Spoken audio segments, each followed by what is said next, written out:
I was asked to, in addition to welcoming you, to share a little bit about what I've learned.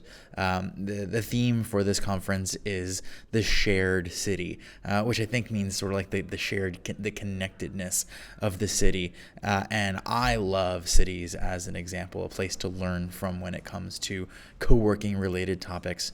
I think cities are so interesting and amazing. And cities, in a way, are kind of like big co-working spaces where people come together, work on things, solve problems. And I mean, that's an interesting way to think about what we do every day.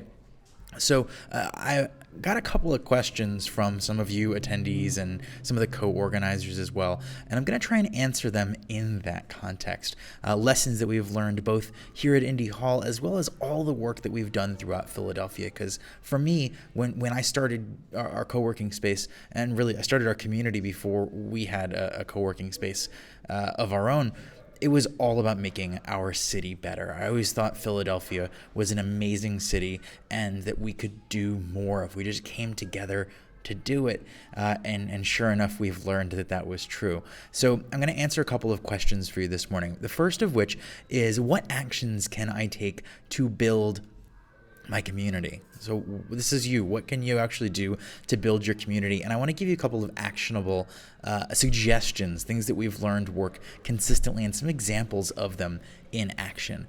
The first one is to find a problem that people in your community are interested in solving and help them solve it together. This problem doesn't need to be related to your space, it could be your space, it could be your industry, it could be your neighborhood, your part of the city.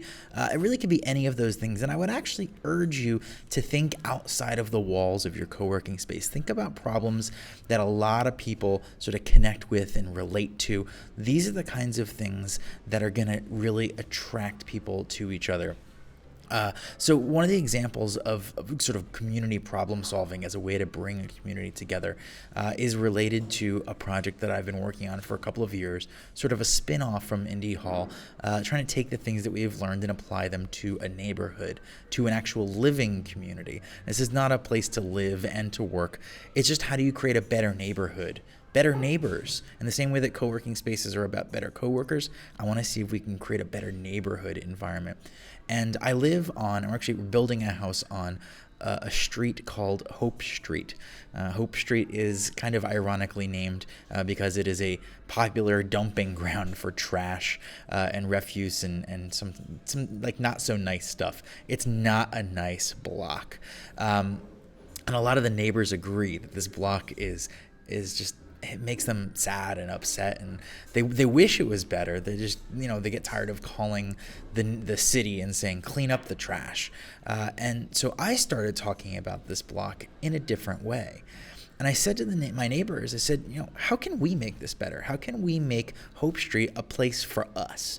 Not just how can we get the trash off the street, but how can we make it our own? How can we make it a place where people, find each other? Where if I go there on a Friday afternoon, there's going to be people outside, maybe kicking a soccer ball around, or watching a movie, or listening to music, or cooking food, or having a meal, and making it a place that we can all enjoy and appreciate, which is the complete opposite of what it is. It's an eyesore right now.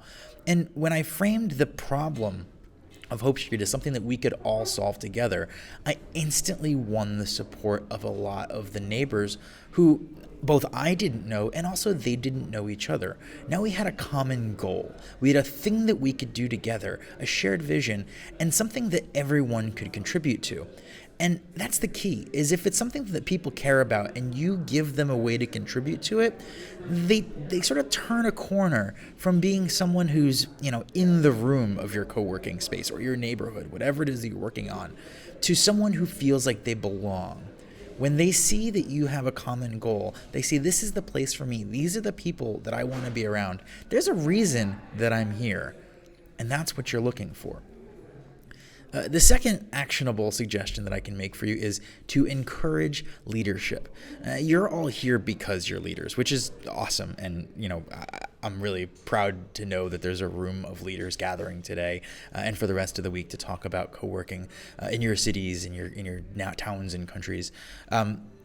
you're all here because you're leaders, and we're used to being the ones that come up with ideas and get people on board with what we want to do. But the problem is that sometimes as leaders, we forget that the job of a leader is to create new leaders, right? You have to lead by example, but don't forget to make room for other people who want to step up and become leaders too. And at Indie Hall, we make it our job to say yes to our members in sort of a very specific way that I want to share with you.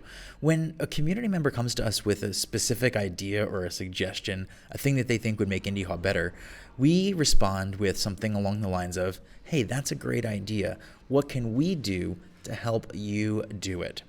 And what's great about that is when people see someone take that initiative, when one member sees another member take that initiative, they realize that there's nothing that's stopping them from being seen as a leader as well.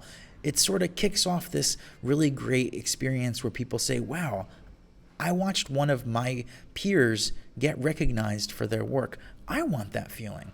I want to become a part of this. I want to help my friend, and maybe someday my friend's going to want to help me. So encouraging people not to do the things that they think would be great, to be there to support them, to teach them, to guide them, to help them, but let it be theirs. And a great example of this is one of our fastest growing sub-communities within Indie Hall. And we've got hundreds of members, and so you can't think of it as one giant community, although there's a giant common purpose for sure. There's lots of little sub-communities within it, and that's Indie Hall Arts, sort of our artist community. And mind you, we don't rent out art space like art studios. These are just artists that come and work alongside every other kind of member of Indie Hall to get work done and collaborate and share. And we do have one resource that the artists have come together around, and that's our art gallery program. We actually host monthly art gallery openings 6 months out of the year. And each month, a new artist or artists collaboratively are featured. But every one of these productions is a big deal. It's a lot of work, and it wouldn't be possible if it weren't for the effort of lots of other members in the community. From writing press releases to staffing the bar and security, the whole thing runs smoothly because the community comes together around the show. And most importantly, the artists who are being highlighted that night just get to sort of enjoy the night and enjoy the guests, which is just really an amazing experience for them. And what they realize is when they get to enjoy the night because all of the other members around them stepped up to help out, they feel a sense of thankfulness and that they want to do that for the next person. They want to pay it forward. And that's an extremely powerful motivation for your community to have. So once a member participates in one of these events and sees how much support the community gives to make something like it happen, it gets easier and easier for new people to see why this community is something they'd want to be a part of. And the last tip is whatever you're doing to build your community, whether it's any of these tips, whether it's events, whatever it is, make it a ritual. Make it something that's happening on some sort of regular schedule so people have something to look forward to. A lot of the time we do something just sort of one and done, and if we got the result we wanted, great. If we didn't, well, then that just didn't work. And there's a lot of community building efforts that are just slow. They take time. This is a long game. Building communities, building successful co-working spaces takes a long time. So if you just plan on doing something once or twice and then sort of abandoning it, there's a lot of great community efforts that are going to die just because you didn't do it long enough. So when you set out to do something, a great example of this is when we started our Night Owls, sort of our late night co-working community. Multiple times, it's taken multiple months of making that event happen every single week, even if only 1 or 2 people showed up, because it was in week 7 or 8 that we had 5 or 6 people show up, 8 or 10 people show up, and slowly it starts to grow. And then you have this amazing thing. And it's easy to forget that the greatest things that happen in communities just take time. So build it as a ritual. Do it over and over and over. You've got to be patient. You got to be persistent. That's how you win at this. So, long answer to our first question. Second question is very much related to some of these things. And how can I promote my co-working space so that more members find out about it? So, people might find your co-working space through searching the internet for co-working, but that assumes that they know what co-working is. And as big and popular as co-working has become, there's way more people in the world, even in big cities, who don't know what co-working is. Way more of them than there are people who do know what co-working is. And even the people who do know what co-working is, most of them don't need co-working. At least not now, maybe later, but just because they know about your co-working space doesn't mean that they need a place to work. And most people have a place to work. They've got a desk at home or a cafe or another office. So you trying to present them with this alternative workspace. Well, it's an alternative to what, right? You got to think about that. So the problem is that co-working, I don't really believe co-working solves an I need a desk problem. People who come because they need a desk often discover something else. They discover the other people, and that's why they stay. So I love, and I found that it's best when you start with the thing that people should be discovering versus the desk. It's I need coworkers, right? Think of what you offer not as desks, but as sort of alternative coworkers, right? It's not an alternative workspace. It's alternative people to work around. If you don't have people to work around, this is a way to get them. If you don't like the people you work around, this is a way to get it, right? This is a much bigger market, by the way. Most people, even if they have a place to work, do not like the people that they work with. And so if you present them with a community of people who are smart and talented and motivated and skilled, and they can learn things, and there's business opportunities, this is a huge opportunity for you to be the connector in that. And this is much more resilient. This is not going to, when somebody doesn't need a desk anymore, they cancel their membership. But when somebody becomes a member of a community, the odds of them no longer needing a community. How often do you say that? I don't need a community anymore. No, that just doesn't work that way. So if you focus on these are the main thing that we're here for is people, to connect people with other people. So with that as sort of an introduction, I have a couple of suggestions for you about promoting a co-working space. The number one rule of co-working space promotion is to meet people where they are. You got to think about who the potential members of your community are, and you've got to go out and meet them there. Where do they already hang out? Go do the things that they do. Spend time where they spend their time. Get to know them on their own turf, right? And this is not the same as going out there and pitching co-working everywhere. I am saying you can't sit back in your co-working space and put things out on the internet and tweet and blog and just wait for people to show up. It might work eventually, but it's not going to work very well. What you need to do is have people experience each other and then have a reason to invite them over. I like to think about it like dating. The first time you meet somebody on a date, before you find out if you want to go on a second or a third date, you usually don't do it at your house, in your living room. You go out to a cafe, or you go to a bar, you go to dinner, you go to a concert, right? Finding members for your community is very much the same way. So if you're out there promoting desks, you're making a huge mistake because it's the least valuable part of what you offer. And I'm going to talk a little bit more about that in a minute. The best asset you have for promoting your co-working space isn't your space. It's not your features. It's your existing members, right? What kind of things do your members like to do for fun? Outside of the co-working space, inside the co-working space too, but what do they do for fun? Maybe they play sports, or they listen to music, they go out to eat, and they read comic books. I don't know, whatever your members do to socialize, to have fun. These are all different kinds of activities that you can do, and you can do them together. The things I just listed, sports and music and food and comic books, these are all very real. I chose them for a reason, sort of activity clubs that have formed around personal interests of members at Indie Hall, right? And not only is it a way to bring the community members that we already have closer together, but it's something for them to go out and invite other people to be a part of, other people who are not a member of Indie Hall. And the goal is not to say, well, you can only participate if you become a member of Indie Hall. No. That's not how this works. The way this works is Indie Hall members get together. They go out and we do things. We join a kickball league and, play some sports, or we go to movies, or we go to other events together. And when people see us together together, having fun, enjoying each other's company. They say, well, how did you guys all meet each other? And we all say, well, we're all part of Indie Hall, right? And they say, well, what's Indie Hall? And then your members start talking about what your co-working space is, what your community is about, which is totally different from you saying, well, we've got a conference room and we've got all these desks and the internet's really, like, people don't really care about that stuff. They do, but only a little bit compared to the other people they're going to be around. So it starts with getting out of the mindset of this is a place to rent desks and into the mindset of this is a community to belong to. And one of the benefits of membership just so happens to be that there's a clubhouse where you can find other members. They're there getting work done. You can come by and get work done too.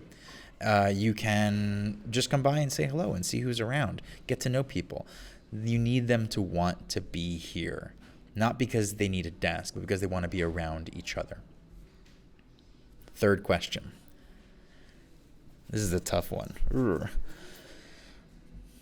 Person who asked this says, my co-working space isn't profitable. Should I look for new business opportunities besides the income from renting space for co-working events or meeting rooms? Well, you already know my opinion on renting space, renting desks. This is not a desk rental business. So if that's where your head is, I've got an idea of maybe why you're struggling a little bit. But it's tough to say what you should do without knowing quite a bit more information. There's a lot of reasons why you might not be profitable, and I can only guess.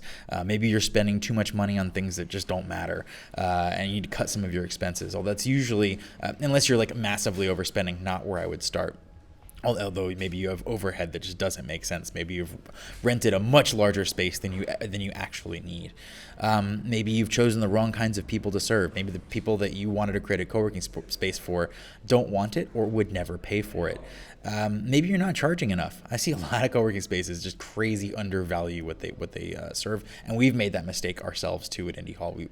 I think we deliver tremendous value, and often we hear from people say, "I would happily pay more for this," which is a weird thing to hear from the people who were effectively your customers. Our members say, "If I needed to, I would not be upset if you started charging more." And we've raised our rates, and it's gone perfectly fine. Other reasons why your co-working space isn't profitable. Your membership is not growing. Maybe it's just slowed down and you haven't been adding new members, or maybe it is growing, but you're losing members as quickly as you're gaining members. So it looks sort of like a flat line. Churn like that, where you're losing members as quickly as you're gaining them, kills a ton of co-working spaces because people are so stuck in their heads of, I have to get people in the door, that they're not focused on getting people in the door who are actually going to stay. And it's so much work to get a member into your community, to get them introduced, to get them connected. That's a ton of work. It's worth it. But if you're doing it in a way where in a few months they're just not going to be members anymore, you're making a mistake, right? So don't just focus on how many people can I get in the door. Focus on how can I get people in the door and make them want to stay. And this is just off the top of my head. There's lots of other reasons. I could do an in-depth business analysis of almost any co-working space and notice problems and say, this is a problem, just focus on that. And that's what this is really about. Because the tough love that I'm going to give you, the tough love that I'm going to give you is that you need to fix the problem, whatever the problem is, not just add new business. Because if you add new business, you're not solving, you're potentially covering up the problem. The problem's going to stay there. So it sucks when you're losing money every month. And believe me, I've been there myself with other businesses. I've been there alongside other people with other businesses. Nothing sucks more than looking at every month and going, we're not profitable. We're never going to be profitable, right? What's worse about that is that it can be so hard to truly understand why you're losing money while you're losing money, because it's so emotional, it's so difficult. But you have to get over that. So clearly something needs to change before you start chasing new business opportunities. Which I'm not saying you should not do new business. I'm saying you need to take a good, hard, honest look at why you're not profitable yet, and focus on solving that problem. Because the further you spread yourself out across other business channels without solving the core problem, that problem is very likely to chew up whatever new work you put in, and you're not going to continue to move forward as quickly as you could unless you patch that problem up. Whatever the real problem is, focus there first.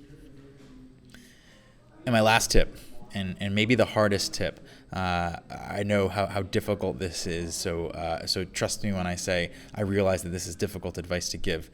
If you're not profitable yet, but you do have a community who cares.